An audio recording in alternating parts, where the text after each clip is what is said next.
अस्सलाम वालेकुम, welcome to my YouTube channel. Hope you all are fine. सबसे पहले मैं आपको अपना इंट्रोडक्शन देती चलूँ। मेरा नाम है डॉक्टर तहरीम रशीद और उसके अलावा जो हमारी आज की वीडियो है वो फील्ड से रिलेटेड इंट्रोडक्टरी वीडियो है। जिस फील्ड में मेरी स्पेशलाइजेशन है वो है physiotherapy, doctor of physiotherapy and specifically sports physiotherapist. अभी काफ़ी सारे लोगों को क्वेश्चन होते हैं कि फ़िज़ियोथेरेपी क्या है। अच्छा, एक चीज़ है डीपीटी और एक चीज़ है पीटी। ठीक है। अब डीपीटी जो है वो हमारे पास डिग्री है जो कि है डॉक्टर ऑफ फिज़िकल थेरेपी, और पीटी जो है वो हमारे पास फिजियोथेरेपिस्ट जिसको हम कहते हैं। ठीक है। डीपीटी हमारी डिग्री का नाम है और फिजियोथेरेपिस्ट ये डिग्री अवेल करने के बाद हम जो बन जाते हैं वो होता है फिजियोथेरेपिस्ट। ठीक है। अब सबसे पहली चीज़ कि फिजियोथेरेपी क्या है, तो फिजियोथेरेपी जो है वो हम लोगों के पास क्या है, नॉन मेडिकल ट्रीटमेंट। ठीक है। नॉन मेडिकल ट्रीटमेंट में हम लोग के पास क्या होता है, नो मेडिसिन्स। ठीक है। मोस्टली हम लोग इसमें कोशिश करते हैं कि मेडिसिन्स ना यूज़ की जाए। इसका मतलब ये नहीं है कि जब आपकी फ़िज़ियोथेरेपी हो रही होगी तो आपके लिए मेडिकेशंस कॉन्ट्राडिक्टरी हो जाती हैं, ऐसा मतलब नहीं है। लेकिन जो स्पेसिफिकली फ़िज़ियोथेरेपी ट्रीटमेंट है उसमें हमें मेडिसिन्स की इतनी नीड नहीं होती। लेकिन अगर कोई आपकी ऐसी कंडीशन चल रही है, फिज़िकल कंडीशन, यानी कि आपका जो प्रॉब्लम है, जो हेल्थ कंडीशन है वो इस तरह की है कि आपको मेडिसिन लेने की ज़रूरत है, तो आप साथ मेडिसिन ले सकते हैं। अब सबसे पहले मैं आपको एक चीज़ बताऊं, वाई फिज़ियोथेरेपी। ठीक है। Why physiotherapy.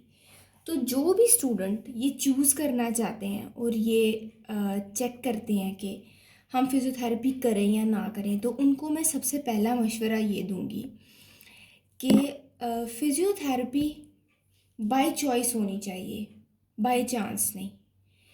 कोई भी आप फील्ड चूज़ करें, that should be by your choice, क्योंकि जब तक उसमें आपकी चॉइस नहीं होगी, आपका अपना दिल नहीं मानेगा वो काम करने को, आप कभी भी उसमें ग्रो नहीं कर सकते, कभी भी उसमें प्रोग्रेस नहीं कर सकते, आपका दिल हमेशा उससे उठा रहेगा। इट्स ओके कि अगर ये आपका सेकंड ऑप्शन है या ये आपका थर्ड ऑप्शन है, फॉर एग्जांपल आप कहते हैं कि एमबीबीएस में नहीं हुआ तो हम डीपीटी में एडमिशन ले लेंगे, या एमबीबीएस में नहीं हुआ तो बीडीएस, एंड देन बीडीएस में ना हुआ तो हम डीपीटी में ले लेंगे, तो इट्स कम्प्लीटली फाइन। ये आपकी चॉइस है कि आपने कहा कि ठीक है हम डीपीटी में एडमिशन ले लेंगे। लेकिन ये कहना कि कहीं पर नहीं हो रहा और किसी एक फ्रेंड ने बता दिया और दूसरे ने बता दिया और तीसरे ने बता दिया, तो आपका दिल माने कि कर लेते हैं, और लोग कहें नहीं करना, और या फिर लोग कहें कि कर लो क्योंकि ये डॉक्टर है, और आप कहें कि नहीं करना, तो इस तरह आप फील्ड को बिल्कुल भी चूज़ मत करें। क्योंकि जब तक आपकी अपनी चॉइस नहीं होती, आप फील्ड में क्रिएटिविटी शो नहीं कर सकते, अपना इंटरेस्ट शो नहीं कर सकते, और जब तक ये सारी चीज़ें होंगी आप फील्ड में सक्सेसफुली ग्रो नहीं कर सकते। ठीक है। सबसे पहली ये चीज़ मैं आज के स्टूडेंट्स को बताना चाहूँगी। दूसरी चीज़ है जो हम लोग के कल्चर में बहुत कॉमन है, वो है डॉक्टर प्रीफिक्स, कि नाम के साथ जो है ना वो डॉक्टर लगा हुआ। ठीक है। तो बाद में पहली ये करूँगी कि डॉक्टर आप हैं या नहीं हैं, ये चीज़ आपके ना तो कॉम्पिटिटिव प्रोफेशंस यू चूज़ करते हैं और ना ही ये आप चूज़ करते हैं। आप डॉक्टर हैं या नहीं हैं, ये चीज़ आपका पेशेंट चूज़ करता है। आपने खुद देखा, जब हम हॉस्पिटल जाते हैं तो हमें कोई नर्स भी अच्छे से ट्रीट करती है तो हम कहते हैं कि बस यही है सब कुछ। ठीक है। तो आप डॉक्टर हैं या नहीं है, ये चीज़ आपका पेशेंट चूज़ करेगा। ठीक है। लेकिन इस बात से आपने परेशान नहीं होना, क्योंकि सेकंड गुड न्यूज़ आपके लिए ये है कि जिन लोगों को डॉक्टर प्रीफिक्स की बहुत ज़्यादा टेंशन है, उनके लिए ये है कि जी बिल्कुल आप डॉक्टर प्रीफिक्स यूज़ कर सकते हैं। कोई आपके अगेंस्ट कोई लीगल एक्शन नहीं ले सकता, क्योंकि एचईसी ने हम लोगों को ये अलाउ किया हुआ है, क्योंकि हम लोगों की डिग्री जो है वो एचईसी से है, तो उन्होंने हम लोग को अलाउ किया हुआ है कि हम लोग डॉक्टर का प्रीफिक्स यूज़ कर सकते हैं। ठीक है। और सेकंड थिंग ये है कि जो हम लोग के कोर्सेज़ हैं, मतलब एचईसी ने हमें किस तरह अलाउ किया है कि जो कुछ हम लोग पढ़ते हैं इसमें, अब मैं सबसे पहले आपको चीज़ बताऊं, अगर आपको एमबीबीएस का थोड़ा आइडिया है तो मैं आपको ये बताती हूँ कि फिजियोथेरेपी में हम लोग जो सब्जेक्ट हैं, anatomy, physiology, pharma, biochemistry, pathology, ठीक है, मेडिसिन, सर्जरी,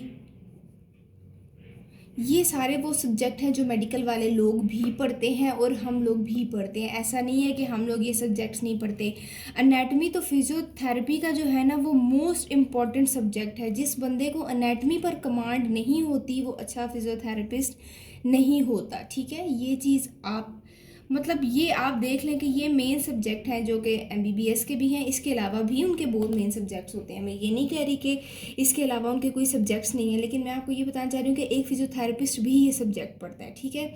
उसके बाद जो है वो हम लोग के मेजर्स कुछ और डिफरेंट भी होते हैं, जिसमें हम लोग के पास बायोमैकेनिक्स आ जाती है, काइनेजियोलॉजी आ जाती है। उसके अलावा मतलब काफ़ी सारे सब्जेक्ट हैं जो कि हम पढ़ते हैं, जिससे हम लोग को अपनी फील्ड के बारे में अंदाज़ा होता है, ठीक है, कि ये सब क्या कुछ है। अच्छा, जो नेक्स्ट चीज़, अब जो लोग फिजियोथेरेपी में एडमिशन लेना चाहते हैं उनको मैं ये चीज़ बताऊंगी कि एडमिशन किस तरह लिया जाता है। तो फिजियोथेरेपी जो है वो करवाई जाती है, गवर्नमेंट कॉलेजेस में भी करवाई जाती है जो कि यूएचएस के अंडर आ जाते हैं, और काफ़ी सारे प्राइवेट इंस्टीट्यूट्स हैं जो कि करवा रहे हैं। जब आप कोई प्राइवेट इंस्टीट्यूट चूज़ करें तो सबसे पहले उसकी आप लोगों ने देखना है कि वो किस तरह का इंस्टीट्यूट है, वो एचईसी से एफिलिएटेड है कि नहीं। आप एचईसी की वेबसाइट पे चले जाएँ, वहाँ पे उनके एफिलिएटेड इंस्टीट्यूट्स खोल लें तो उनकी एफिलिएटेड इंस्टीट्यूट्स जो हैं उनकी लिस्ट आ जाती है, अगर वो इंस्टीट्यूट आपका एफिलिएटेड है। अब जो तो इंस्टीट्यूट्स एफिलिएटेड हैं उनमें आप बेगम होकर एडमिशन लें, कोई इशू नहीं है। और अगर आप यूएचएस के कॉलेजेस में लेना चाहते हैं तो उनमें भी लें, वो भी बेस्ट ऑप्शंस हैं। लेकिन जो इंस्टीट्यूट्स एफिलिएटेड नहीं हैं उनको कोशिश करें अवॉइड करें, क्योंकि आगे आपके लिए इशू होगा, ठीक है। ये चीज़ तो हर स्टूडेंट को पता है। अब एडमिशन कैसे होता है कि काफ़ी सारे मोस्टली मतलब 99% स्टूडेंट्स हम कह लें कि वो यूएचएस का टेस्ट देते हैं। अगर आपने यूएचएस में अच्छे मार्क्स लिए हैं तो आप मतलब क्योंकि जो यूनिवर्सिटीज़ हैं वो ऑप्शन देती हैं कि या तो वो अपना टेस्ट लेती हैं, और जिन स्टूडेंट्स ने यूएचएस का टेस्ट दिया होता है वो उनको अपने टेस्ट से एग्जाम्प्ट भी कर सकती हैं। तो आप यूएचएस के टेस्ट के जो आपका एग्रीगेट बना है उसकी बेसिस पर भी आप यूनिवर्सिटी में अप्लाई कर सकते हैं, या आप अगर यूनिवर्सिटी का अपना टेस्ट देना चाह रहे हैं तो आप वो दे सकते हैं। उसके बाद इंटरव्यू होता है एंड देन जो भी डॉक्यूमेंटेशन वगैरह होती है, और उसके बाद जो है वो आपका एडमिशन हो जाता है। 5 ईयर्स की डिग्री है ये। हर ईयर में 2 सेमेस्टर्स होते हैं, ये तो सबको पता है, और मोस्टली जगह पर इसका सेमेस्टर सिस्टम ही है, ठीक है। उसके बाद इसमें हमारा लास्ट ईयर में जो है वो रिसर्च प्रोजेक्ट भी होता है। अब मैं आपको बताऊंगी इसके बाद क्या, ठीक है। जो हमारा डीपीटी है ना उसमें हमारे 3rd ईयर जो है ना, ठीक है, 3rd ईयर में यानी कि हम लोगों का जो 5th सेमेस्टर होता है, ठीक है, 5th सेमेस्टर जो है इसमें हम लोग की क्लिनिकल प्रैक्टिस स्टार्ट हो जाती है, ठीक है। क्लिनिकल प्रैक्टिस के हम लोग के आवर्स होते हैं, स्पेसिफिक वीक में इतने आवर्स हम लोगों ने जाके जो भी हमारे इंस्टीट्यूट के साथ हॉस्पिटल होता है वहाँ पर वो हम लोग क्लिनिकल प्रैक्टिस अपनी करते हैं। क्योंकि मैंने ख़ुद जो है वो शिफा इंटरनेशनल से किया हुआ है तो मैंने वहीं पर प्रैक्टिस की हुई है। तो इसमें हम लोगों के पास ये चीज़ होती है कि क्लिनिकल प्रैक्टिस होती है। इसके बाद कुछ इंस्टीट्यूट्स हैं जो आपको आफ्टर डिग्री, आफ्टर जो 5 ईयर्स का आपका वो स्पैन होता है, उसके बाद आपको हाउस जॉब भी करवाते हैं। कुछ इंस्टीट्यूट्स हैं जो कि हाउस जॉब नहीं करवाते, क्योंकि डीपीटी में 2 चीज़ें हैं, ठीक है। इसके हम लोगों के पास 2 एडवांटेजेस हैं। फर्स्ट हम लोगों के पास ये है कि अगर तो आप लोगों ने हाउस जॉब नहीं की तब भी आपको डिग्री मिल जाएगी, ठीक है। एमबीबीएस की तरह हाउस जॉब आपकी डिग्री का पार्ट नहीं है, लेकिन ये जो क्लिनिकल प्रैक्टिस मैंने बताई है ये आपकी डिग्री का पार्ट है, ये आपको करनी पड़ती है। ये आपका इंस्टीट्यूट भी बाउंड होता है कि उसने आपको करवानी है, वो ये चीज़ छोड़ नहीं सकता। 5th सेमेस्टर से 10th सेमेस्टर तक आप अपना क्लिनिकल प्रैक्टिस करते हैं, ठीक है। After that time span of 5 years जो हाउस जॉब होती है वो कुछ इंस्टीट्यूट्स होते हैं नहीं करवाते, क्योंकि उसके बगैर भी आपको डिग्री मिल जाती है, वो आपकी डिग्री का पार्ट नहीं है, ठीक है। आप खुद से कहीं करना चाहते हैं तो आप बिल्कुल कर सकते हैं, वो आपको कोई नहीं रोकता, कोई हॉस्पिटल भी आपको नहीं रोकता कि जी नहीं फिजियोथेरेपिस्ट को हमने हाउस जॉब नहीं करानी, ऐसा कुछ नहीं होता। सेकंड चीज़ हम लोगों के पास ये होती है कि फिजियोथेरेपिस्ट आफ्टर डीपीटी, ठीक है, विदाउट स्पेशलाइजेशन, आपने अगर स्पेशलाइजेशन नहीं की, आपके पास जस्ट आपकी 5 इयर्स की डिग्री है, तो आप आराम से अपना क्लिनिकल खोल सकते हैं, अपना पर्सनल फिजियोथेरेपी सेटअप खोल सकते हैं।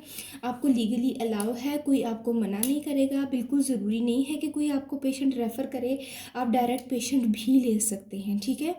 ये बहुत मेन इंपॉर्टेंट चीज़ है जिसकी लोगों को अवेयरनेस होनी चाहिए, और जो लोग इस फील्ड में आते हैं उनको इस चीज़ पर फोकस करना चाहिए कि हम लोग विदाउट रेफरेंस पेशेंट देख सकते हैं, हम लोग खुद पेशेंट देख सकते हैं, ठीक है। कोई हम पर लीगल एक्शन हमारे अगेंस्ट नहीं कर सकता, क्योंकि हमें ये चीज़ HEC ने अलाउ की हुई है, ठीक है।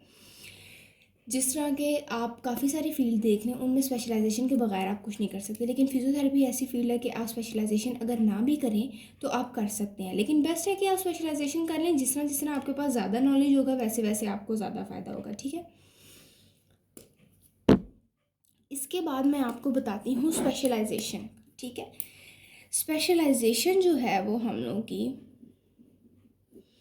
स्पेशलाइजेशन जो है हम लोग के पास काफ़ी सारे इसमें ऑप्शंस हैं, ठीक है। अब मैं आपको बताती चलूँ हम लोग के पास इसमें क्या ऑप्शंस हैं। ऑर्थोपेडिक मैनुअल फिजियोथेरेपी, ठीक है, न्यूरो फिजियोथेरेपी, ठीक है, स्पोर्ट्स फिजियोथेरेपी, ठीक है, कार्डियोपल्मोनरी फिजियोथेरेपी, ठीक है, गायनी, ठीक है, पीडियाट्रिक्स। इसके बाद हम लोग के पास आ जाता है स्पीच एंड लैंग्वेज फिजियोथेरेपी, और इसके बाद हम लोग के पास काफ़ी सारी आ जाती हैं जो कि पाकिस्तान में नहीं करवाई जाती, लेकिन बाहर कंट्रीज़ में करवाई जाती हैं, ठीक है। अब मैं वन बाय वन आपको इन चीज़ों का इंट्रोडक्शन दी हूँ। ऑर्थोपेडिक हम लोगों को पता है हमारे जॉइंट से, हमारे मसल से रिलेटेड है। मैनुअल फिजिकल थेरेपी मोस्टली हमारा हैंड्स ऑन वर्क होता है, ठीक है। हम लोग को मैनुअल स्किल्स सिखाई जाती हैं जिसमें हमने ये सब करना होता है, ठीक है। न्यूरो में क्या होता है, फॉर एग्जांपल न्यूरो का सबको पता है क्या होता है। जो लोग मेडिकल फील्ड में जाना चाहते हैं उनको इस चीज़ का इंट्रोडक्शन तो होगा, लेकिन मैं जस्ट आपको बताना चाहती हूँ कि फिजियोथेरेपी से उसका क्या रिलेशन है। तो न्यूरो का फिजियोथेरेपी से ये रिलेशन है कि फॉर एग्जांपल कोई पेशेंट है जिसको स्ट्रोक हो गया है, ये मैं जस्ट 1-2 ऑप्शंस आपको बता रही हूँ, इसमें 1000 ऑप्शंस भरे पड़े हैं, ठीक है। एक पेशेंट है जिसको स्ट्रोक हो गया है, स्ट्रोक जिसको हम फॉलेज कहते हैं, उस पेशेंट की फिजियोथेरेपी होगी, ठीक है। मोस्टली पेशेंट जो होते हैं उनको स्ट्रोक इस लेवल का होता है कि वो 3rd to 4th डे जो है ना वो कॉन्शियस हो जाते हैं। ऑन बेड उनकी फ़िज़िकल थेरेपी स्टार्ट की जाती है ताकि उनके जॉइंट स्टिफ ना हो, उनके मसल वीक ना हो। और जिन हॉस्पिटल्स में इन प्रोटोकॉल्स को सही फॉलो किया जाता है उनमें जब तक आपका पेशेंट अपने बेड से उठकर वॉक नहीं शुरू करता, बेशक वो असिस्टेंस के साथ, बेशक वो हेल्प के साथ किसी की वॉक करे, जब तक पेशेंट वॉक नहीं शुरू करता पेशेंट को डिस्चार्ज नहीं किया जाता है, ठीक है। स्पोर्ट्स फिजियोथेरेपिस्ट का क्या काम है। अब जैसे मैं स्पोर्ट्स फिजियोथेरेपिस्ट हूँ तो मैं आपको बताऊँगी कि अब फॉर एग्जांपल हम लोग स्पोर्ट्स क्लब में काम करते हैं, तो इसमें सबसे पहले ये चीज़ आ जाती है कि जो प्लेयर्स आते हैं, जो प्लेयर्स सिलेक्ट होते हैं, हम उनकी बॉडी बायोमैकेनिक्स देखते हैं, ठीक है, बॉडी के एंगल्स देखते हैं, उनकी वॉक देखते हैं, उनकी रनिंग देखते हैं। कोई टेनिस प्लेयर है तो उनकी एल्बो के एक्शंस देखेंगे, क्रिकेट वाले हैं तो उनकी एल्बो के एंगल्स देखेंगे। मतलब ये सारी चीज़ें ये एग्जामिनेशन में आ जाती हैं, ठीक है, विदाउट एनी इंजरी। उसके बाद अनफॉर्चुनेटली अगर कोई स्पोर्ट्समैन या कोई स्पोर्ट्स वुमेन इंजर्ड हो गई है तो जो इंस्टेंट उनको एड चाहिए होती है वो फिजियोथेरेपिस्ट प्रोवाइड करता है। इंजरी ठीक होने के बाद जो उनका रिकवरी पीरियड होता है उस सारे को फिजियोथेरेपिस्ट देखता है, क्योंकि उनको वापस उस जगह पे लाना होता है। क्योंकि आपको पता है स्पोर्ट्समैन की जो ट्रेनिंग होती है वो इस लेवल की होती है कि अगर वो एक दिन भी गैप ले लें तो उनको काफ़ी ज़्यादा लॉस हो जाता है। उसके बाद हम लोग पास कार्डियोपल्मोनरी फिजिकल थेरेपी आ जाती है। कार्डियोपल्मोनरी फिजिकल थेरेपी जिस तरह हम लोग को नाम से पता चल रहा है, कार्डियो हार्ट, पल्मोनरी लंग्स, इसमें हम हार्ट और लंग्स के इश्यूज़ को देखते हैं। लंग्स में हम लोग के पास काफ़ी सारी चीज़ें आ जाती हैं। फॉर एग्जांपल किसी को इन्फेक्शन हो गया है, मतलब 1000 चीज़ें आ जाती हैं जिसमें उनकी जो है वो रिस्पायरेशन, उनकी ब्रीदिंग जो है वो इफ़ेक्ट हुई है। पेशेंट के लिए ब्रीदिंग एक्सरसाइजेज होती हैं, ब्रीदिंग टेक्निक्स होती हैं, जिसकी वजह से उनकी ब्रीदिंग इम्प्रूव कराई जाती है, उनको वॉक कराई जाती है, पहले लाइट लेवल की एक्टिविटीज़ कराई जाती है कि उसमें हम देखते हैं कि पेशेंट को जो है वो शॉर्टनेस ऑफ ब्रेथ तो नहीं हो रही, इस तरह की चीज़ होती हैं। कार्डियो में अब फॉर एग्जांपल मैं आपको जस्ट एक छोटी छोटी एग्जांपल दे रही हूँ, ये एरियाज़ बहुत वास्ट हैं। जब एक बंदा इनमें जाता है और इनको पढ़ता है तो उसको आइडिया होता है कि ये चीज़ कितनी वास्ट है। मैं जस्ट आपको एक एग्जांपल दे रही हूँ ताकि आपको थोड़ा सा इंट्रो पता चले। अब जिस तरह कार्डियो है, फॉर एग्जांपल इसमें कैबेज का पेशेंट है जिसका बाईपास होना है, जिसको हम बाईपास हार्ट बाईपास सर्जरी कहते हैं।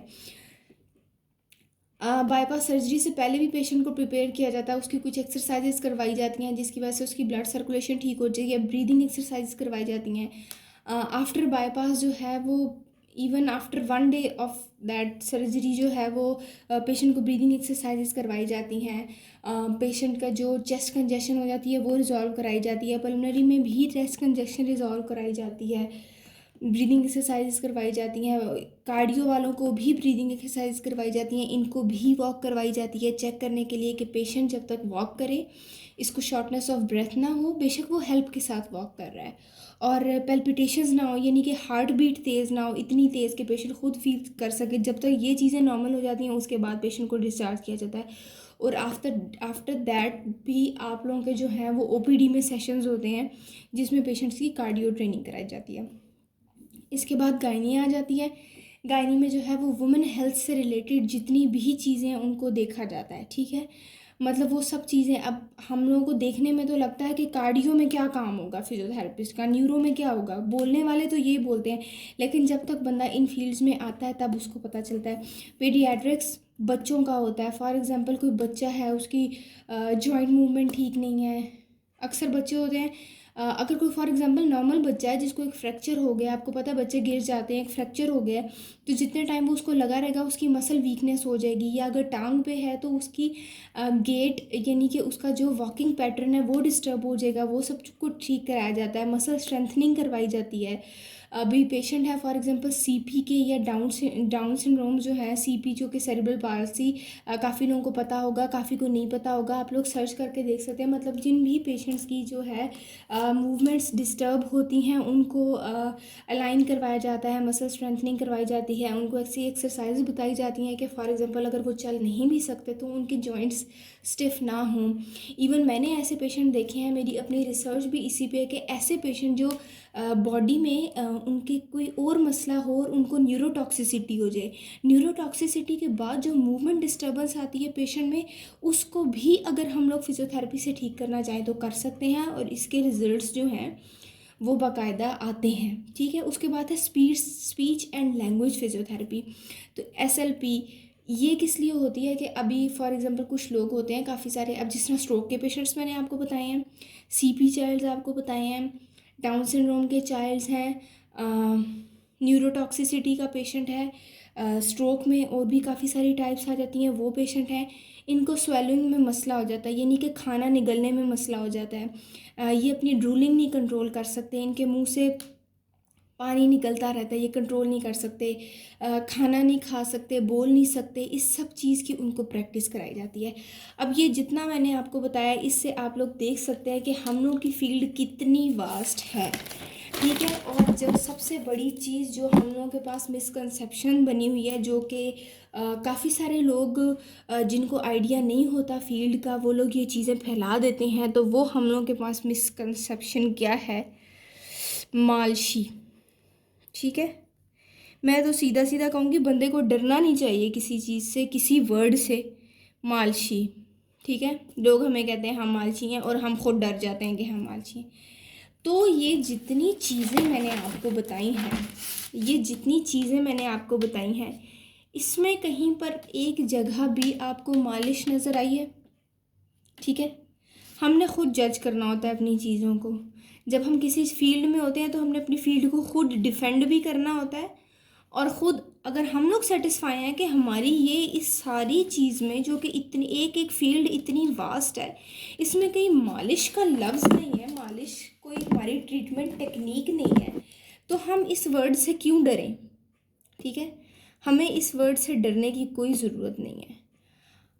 आप 5 इयर्स का DPT कर लें, आप 2 इयर्स की स्पेशलाइजेशन कर लें, आप अपनी रिसर्चेस कर लें, आप अपनी क्लिनिकल प्रैक्टिस कर लें, आप अपनी हाउस जॉब्स कर लें, आप अपनी जॉब्स कर लें, आपको कहीं पर कोई ऐसा पेशेंट नहीं नज़र आएगा जिसकी आपको मालिश करनी पड़े। कोई हमारा ट्रीटमेंट प्रोटोकॉल ऐसा नहीं है जिसमें हमने ऑयल लगा के पेशेंट की मालिश करनी है। ठीक है, हो गया इस चीज़ का आपको आइडिया। जिस बंदे को नहीं पता और जो इस तरह के वर्ड यूज़ करते हैं, जो तो पढ़ा लिखा बंदा होता है, उसको हम समझा सकते हैं। जो डॉक्टर्स हैं, एमबीबीएस डॉक्टर्स, स्पेशलाइज्ड डॉक्टर्स, जो कि हमारी फील्ड से अवेयर हैं, वो ये वर्ड हमारे लिए कभी भी यूज़ नहीं करते। मैंने शिफा इंटरनेशनल में काम किया हुआ है, वहाँ डॉक्टर खुद रेफ़र करता है फिज़ियोथेरेपिस्ट को। वहाँ ऑर्थोपेडिक डॉक्टर कहता है कि फिज़ियोथेरेपिस्ट के बगैर हमारा पेशेंट चल नहीं सकता। किसी पेशेंट की नी जॉइंट रिप्लेसमेंट हुई है, हिप जॉइंट रिप्लेसमेंट हुई है, तो वो कहते हैं हमारा पेशेंट नहीं चल सकता। कार्डियो के डॉक्टर्स, पल्मोनरी के डॉक्टर्स कहते हैं कि जब तक फिजियोथेरेपी डिक्लेयर नहीं करेगा हम लोग पेशेंट को डिस्चार्ज नहीं करेंगे। न्यूरो का डॉक्टर यही कहता है। ठीक है, और उसके बाद जहाँ पीड्स और एसएलपी और इनके तो इवन जो पेशेंट के साथ अटेंडेंट्स होते हैं उनको भी पता होता है कि फिजियोथेरेपिस्ट ने ही हमें ठीक करना है। एक्सरसाइज आकर मसल स्ट्रेंथनिंग, जॉइंट मूवमेंट कोई एमबीबीएस डॉक्टर नहीं करवा रहा होता, कोई नर्स नहीं करवा रही थी। उनके अपने अपने रोल हैं।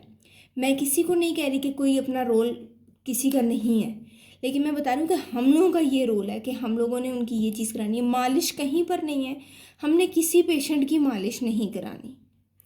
ठीक है, ये चीज़ है। तो ये चीज़ें होती हैं कि जिसकी वजह से हमारे स्टूडेंट्स जो हैं, जो नए नए इस फील्ड में आए होते हैं, वो लोगों के कहने की वजह से जो है वो काफ़ी सारे डिसहार्ट हो जाते हैं कि ओ माय गॉड, हम तो मालशी बन गए, हम तो 5 साल पढ़ के मालशी बनेंगे। तो ऐसा कुछ नहीं है। ठीक है, तो ये मैंने अपनी फील्ड का काफ़ी ज़्यादा इंट्रोडक्शन दे दिया है। और इसके अलावा भी अगर आप लोगों के माइंड में कोई क्वेश्चन है, कोई आप पूछना चाह रहे हैं, तो ज़रूर बताएं, मैं उसका ज़रूर कोशिश करूँगी, आंसर दूँगी। और अपना ख्याल रखें। कोई टॉपिक आप समझना चाहते हैं आप बता सकते हैं कमेंट सेक्शन में, मैं वही टॉपिक समझाऊँगी। और उसके अलावा भी मैं डेली बेसिस पर आपके लिए कोई ना कोई टॉपिक्स लेकर आऊँगी जो हमारी फील्ड से रिलेटेड है। ये मैंने सब्जेक्ट्स आपको बताए हैं, ये सब्जेक्ट्स जो आपको बताए हैं, ये सब सब्जेक्ट्स हम पढ़ते हैं। ठीक है, तो ये सब्जेक्ट एमबीबीएस वाले भी पढ़ते हैं, तो हमें भी उसी तरह पढ़ने पड़ते हैं जिस तरह वो लोग पढ़ते हैं। एनाटमी भी हमारे लिए ज़रूरी है, फिजियो भी, मतलब ये सब चीज़ें हमारे लिए ज़रूरी हैं, तभी तो हमें पढ़ाई जाती है। नहीं तो टाइम वेस्ट करने की क्या ज़रूरत है। ये डिग्री जो 5 इयर्स की है, इसको 2 इयर्स में कर दिया जाता, इसको 1 ईयर में कर दिया जाता। अगर ये सारी चीज़ें जो हैं वो हमारे काम की ना होती तो ये हमें ना बताई जाती। ठीक है, तो थैंक यू सो मच। अपना ख्याल रखें और फील्ड वही चूज़ करें जिसमें आपका इंटरेस्ट हो। अल्लाह हाफिज़।